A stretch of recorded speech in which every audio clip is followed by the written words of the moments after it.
Palestinian forces unite. Watch this space.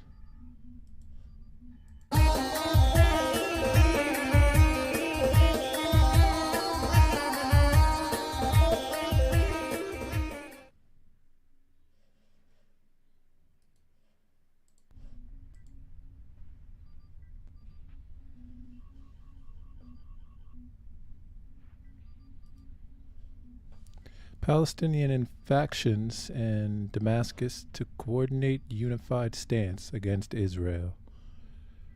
This is from the Cradle. Hamas and the Syrian government recently rekindled their ties following a long period of tension and estrangement.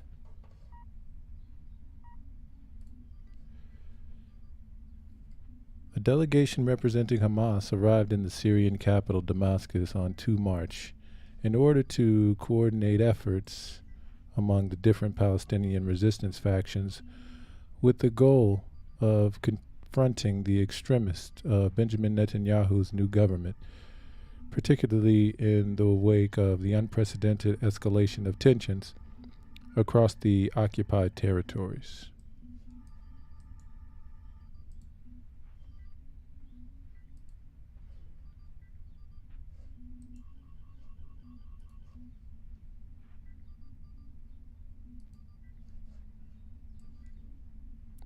The delegation held a series of meetings during which they discussed the current situation in the occupied territories, the implementation of extremist Israel policies, and escalation of violence against the Palestinian people, as well as Israel's rejection of international resolutions, particularly relating to illegal settlement expansion, Palestinian sources told Russian news outlet Sputnik. Another meeting will be held this afternoon with the representatives of the Palestinian factions in Syria, aimed at announcing a unified stance against expansion and other escalatory actions. According to the sources, the Palestinian representatives will also meet with Syrian President Bashar al-Assad. On 25 February, Israel approved a plan to support the construction of about 4,000 additional settlement units in the occupied West Bank, despite the fact that it was reported a few days earlier that it would temporarily halt settlement expansion. A day later, on 26 February, Netanyahu confirmed that his government never had any plans to halt the expansion. This coincided with the Palestinian shooting operation that left 2 settlers dead in the West Bank town of Huwara, in the city of Nablus. In response, settlers launched a violent rampage in Huwara, killing 1 Palestinian, injuring hundreds, and destroying dozens of homes and vehicles. The next day, another Palestinian shooting operation that killed a settler prompted Israeli troops to lay siege to the entire West Bank of Jericho. The massive surge in tension is the result of the new Israeli government's excessively extremist nature. Since its inauguration, the Israeli government has issued drastic restrictions against Palestinian prisoners and has proposed annexing large swaths of Palestinian territory. Just yesterday, the Israeli Knesset passed its first reading of a bill to impose the death penalty on Palestinian prisoners convicted of carrying out attacks against Israelis.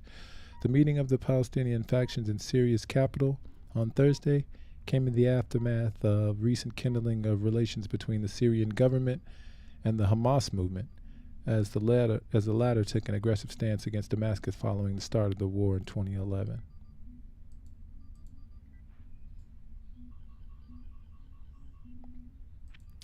And from the Palestine Chronicle, Tulkarm Brigade to join Lion's Den Jenin Brigade in armed resistance.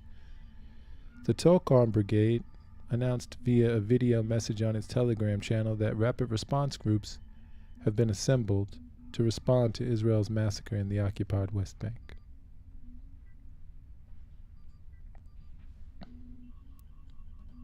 The New Arab reported this. The phrase rapid response groups is a reference to Raed el-Karmi, the leader of the Al-Aqsa Martyrs Brigades, during the Second Palestinian Intifada. The Tulkarm Brigade has announced its presence at a sensitive time, after the Lion's Den in Nablus announced that the train of resistance in the West Bank has been launched. After Tolkarm's accession to the armed resistance and the completion of the formation of its cells, the resistance in the West Bank now has a shield and a sword. The armed group said this in a statement after 6 Lion's Den members were killed on February 23rd. A source close to the Tolkarm Brigade spoke on the condition of anonymity to Al Arabi Al Jadid about the emergence of what was formerly known as the Triangle of Fear, which includes Jenin, Nablus, and Tolkarm, active during the Second Intifada. The source said that this had been organized through a high level of coordination on all fronts between the Tolkarm Brigade, the Lion's Den in Nablus, and the Jenin Brigade. The launch of resistance operations by the Tolkarm Brigade coincides with Jordan's hosting of high-level talks at the Aqaba Summit on Sunday, which was attended by Palestinian Authority and Israeli officials. The source said that the Tolkarm Brigade considers any attempt to deter resistance unacceptable. He added that operations against Israel will continue and big surprises are coming.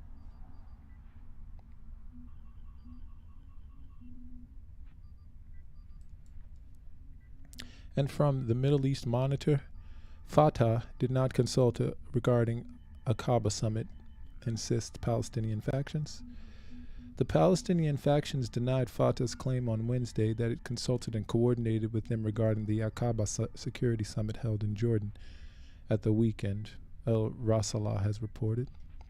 The Palestinian Authority and Fatah are spreading lies in order to whitewash the shame of their participation in the Aqaba Summit, said Arkan Bader of the Popular Front for the Liberation of Palestine. The senior PFLP official denied the claim by PA official Hussein al-Sheikh and Fatah official Azam al-Ahmad that consultation took place. He reiterated that the PLO's executive committee did not discuss such participation at its meetings. The summit came to impose coexistence with the Israeli occupation at the expense of the core reason for the struggle, which is to end the Israeli occupation, he pointed out. According to Bader, PFLP leader Ramzi Rabbah sent several messages to PA President Mahmoud Abbas asking him not to participate in the summit. However, Abbas ignored these messages as he insisted on the retention of his dictatorship and not sharing the Palestinian decisions on the national issues with any other factions. The Secretary General of the Palestinian Initiative, Mustafa al-Barghouti, said that many PLO factions have stopped attending its meetings because of the domination of a certain body and faction. Other Palestinian factions also denied being consulted or even contacted by the PA or Fatah regarding participation in the security summit held in Jordan, which coincided with an Israeli massacre in the city of Nablus that took the lives of 10 Palestinians. Fatah official. It's the time to escalate resistance. This is also from Memo, that's Middle East Monitor. This is the time to escalate the resistance against the Israeli occupation, member of Fatah Central Committee Abbas Zakai said yesterday. Al-Watan Voice reported that Zakai blamed the settler violence against Palestinians in the occupied West Bank and Jerusalem on the internal Israeli differences and the clashes between the Israeli government and Israeli demonstrators.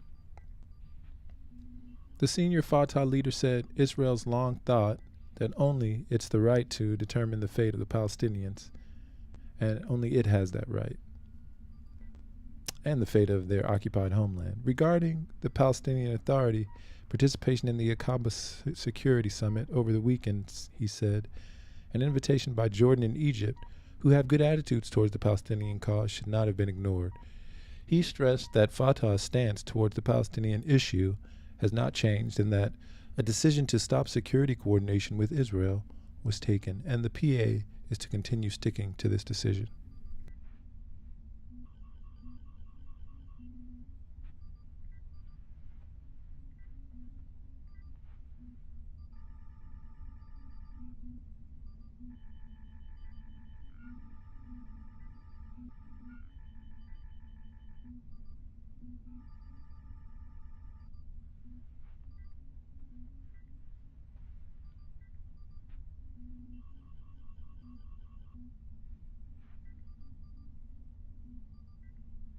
And watch this space, and remember that your engagement, by way of a like, share, and or subscribe, will propel us at warp speed towards the continuation